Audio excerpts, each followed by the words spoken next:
Parler en français avec une grammaire correcte et un accent naturel. Pendant que tous les autres fouillent les maisons, enfoncent les portes des supérettes et se battent pour ce qui reste sur les étagères des épiceries, il y a actuellement 3,5 millions de semi-remorques sur les routes américaines. Et en cas d'effondrement, la plupart d'entre eux vont s'arrêter exactement là où ils se trouvent.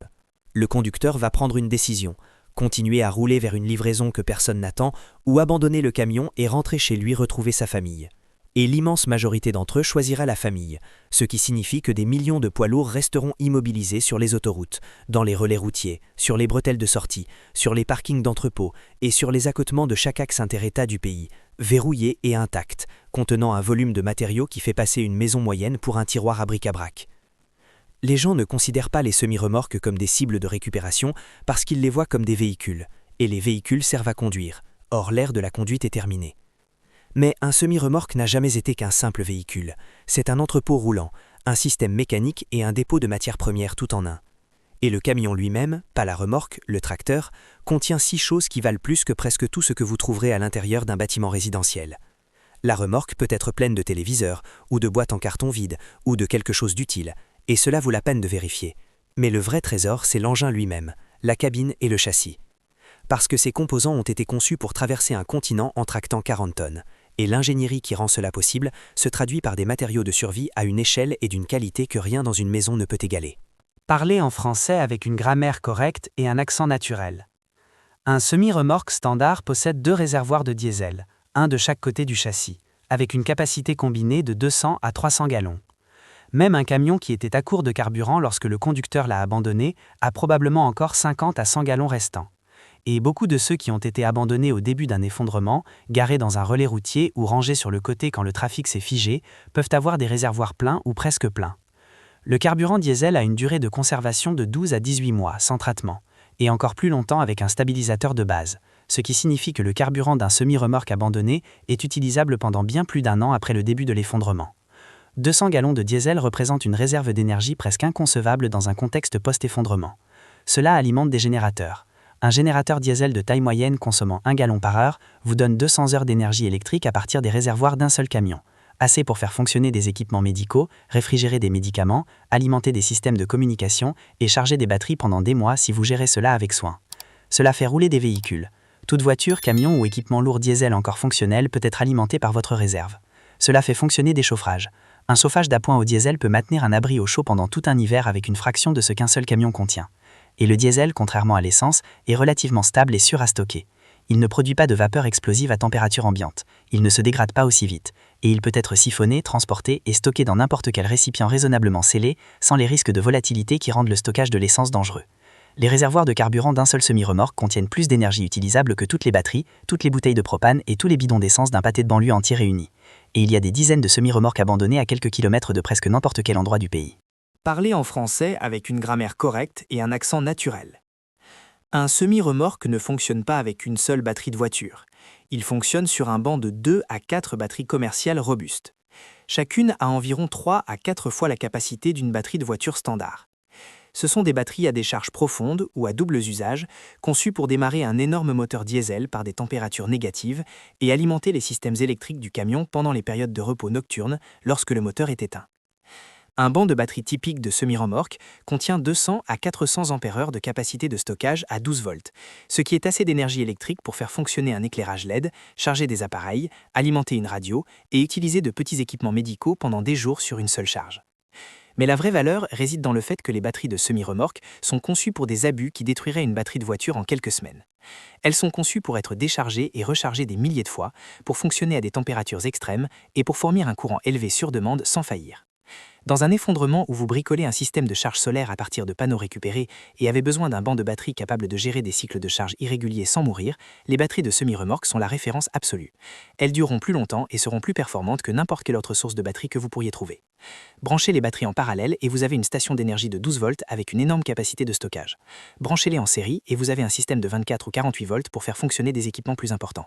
Quoi qu'il en soit, le banc de batterie d'un seul semi-remorque remplace un mur de batterie de voiture que vous auriez dû récupérer sur une douzaine de véhicules.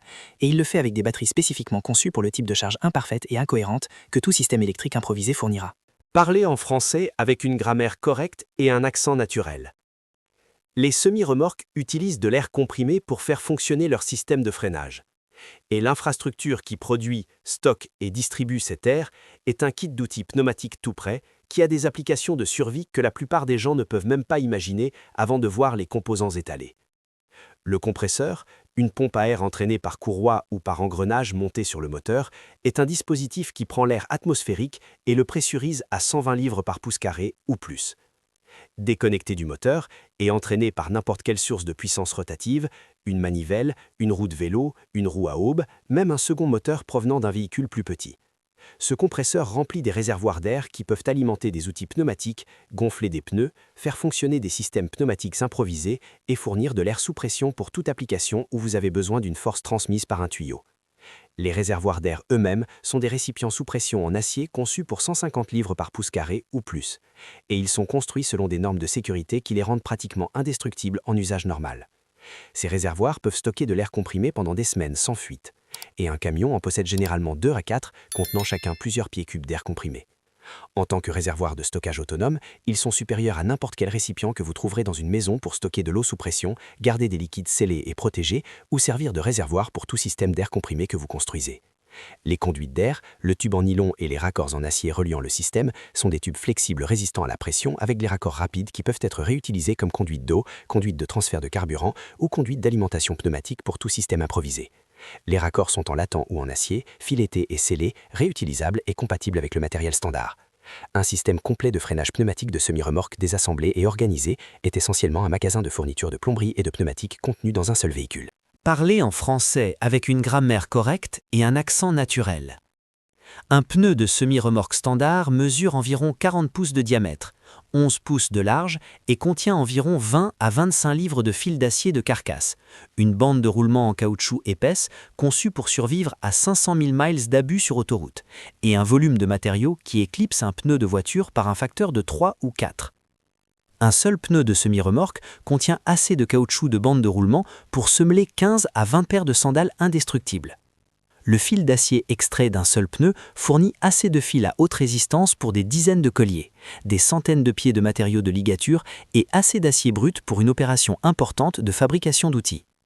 Le caoutchouc des flancs, qui est plus épais et plus rigide que celui des flancs de pneus de voiture, peut être découpé en bassins d'eau assez grands pour contenir 10 gallons ou plus chacun, ou utilisé comme matériau de joint robuste, blindage résistant au choc ou isolation au sol pour les zones de couchage. Un 18 roues a 18 pneus. Cela fait 18 unités de la matière première la plus durable de l'environnement de récupération, chacune contenant plus de matériaux utilisables que 4 pneus de voiture réunis. Tout cela reposant sur un seul véhicule, devant lequel la plupart des gens passent parce qu'ils pensent à ce qu'il y a à l'intérieur de la remorque au lieu de ce dont le camion lui-même est fait. Parlez en français avec une grammaire correcte et un accent naturel. Les routiers longue distance vivent dans leur cabine pendant des jours ou des semaines d'affilée, et la cabine d'un semi-remorque abandonné reflète cela. C'est un espace de vie mobile, stocké avec des fournitures personnelles et des outils professionnels, que le conducteur peut ou non avoir emporté en partant. Le kit d'outils standard que la plupart des routiers transportent comprend un jeu complet de clés, des douilles, des tournevis, des pinces, des coupe-fils, un démonte-pneus, un quiet-biche et souvent un marteau, une scie à métaux et des câbles de démarrage. Ce ne sont pas des outils ménagers de qualité grand public, ce sont des outils de qualité commerciale dimensionnés pour travailler sur un véhicule où le plus petit boulon est plus gros que n'importe quoi sur votre voiture. Au-delà des outils, la cabine contient souvent un matelas dans la couchette, une surface de couchage pleine grandeur qui peut être retirée et utilisée comme isolation, literie ou rembourrage. Il y a souvent des couvertures, des oreillers, des vêtements, de la nourriture, de l'eau en bouteille, une radio CB qui fonctionne sans tour de téléphonie cellulaire, des lampes de poche, une trousse de premiers soins et des objets personnels allant de l'utile à l'inestimable, selon les habitudes du conducteur. Certaines cabines ont des convertisseurs qui transforment la puissance de la batterie de 12 volts en 120 volts CA, ce qui signifie que vous pouvez brancher des appareils ménagers et les faire fonctionner à partir du banc de batterie du camion. Certaines ont des groupes auxiliaires de puissance, de petits générateurs intégrés au camion pour faire fonctionner la climatisation de la cabine pendant les arrêts de repos, qui sont des sources d'énergie indépendantes en soi. La cabine d'un semi-remorque qui a été abandonné par un routier longue distance est dans bien des cas un abri mobile entièrement équipé contenant des outils, de l'énergie, de la literie, de la nourriture, de l'eau, de l'équipement de communication et des fournitures de premiers soins dans une seule boîte verrouillée que la plupart des récupérateurs ignoreront parce qu'ils se sont dirigés directement vers la remorque sans vérifier là où le conducteur vivait réellement. Parlez en français avec une grammaire correcte et un accent naturel. La sellette d'attelage, l'énorme plaque d'acier usinée en forme de fer à cheval sur le dessus du châssis où se connecte la remorque, est une pièce unique d'acier trempé pesant de 100 à 200 livres, conçue pour supporter la charge verticale d'une remorque entièrement chargée et les contraintes de rotation lors d'un virage, tout en transportant 40 tonnes. C'est l'un des composants en acier les plus surdimensionnés de tout le véhicule. Et lorsqu'elle est retirée du châssis, elle devient une pièce d'acier de qualité au tillage, qu'un forgeron considérerait comme une trouvaille majeure. Mais la sellette n'est que le début. Le châssis lui-même est construit à partir d'acier profilé en C. De longs rails épais d'acier structurel courant sur toute la longueur du camion, mesurant généralement de 30 à 35 pieds de long, 8 à 12 pouces de profondeur et 1/4 à 3/8 de pouce d'épaisseur. C'est le même grade d'acier structurel utilisé dans la construction de bâtiments et de ponts. Et le châssis d'un seul semi-remorque en contient assez pour fabriquer de la quincaillerie de partail, des renforts de portes, des barrières de fenêtres, des plateformes surélevées, des structures défensives, du stock d'outils pour des années de forgerage, et assez d'acier structurel pour renforcer les points d'entrée de tout un bâtiment contre les effractions.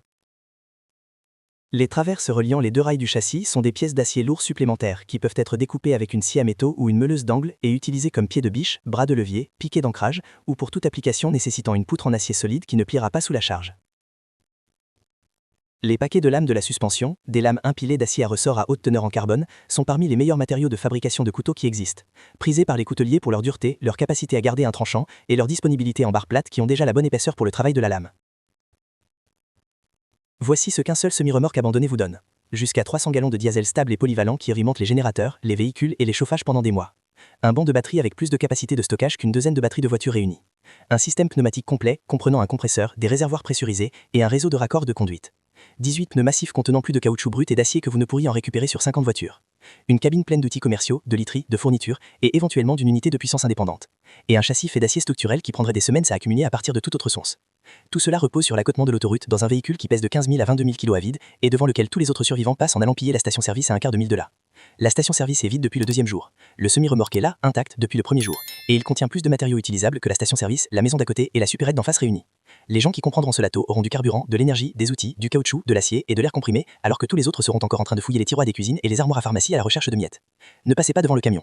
Le camion est le jackpot que tout le monde a laissé sur le bord de la route parce qu'il n'a pas de panneau à l'avant indiquant survie à l'intérieur. Il n'en a pas besoin. Maintenant, vous savez ce qu'il y a dedans. Si cette analyse a changé votre regard sur les ressources abandonnées sur nos routes, veuillez vous abonner et aimer la chaîne. Nous découvrons les secrets de survie que d'autres ont tenté d'ignorer. Préparez-vous pour l'avenir. Le prochain trésor de connaissances sera bientôt révélé.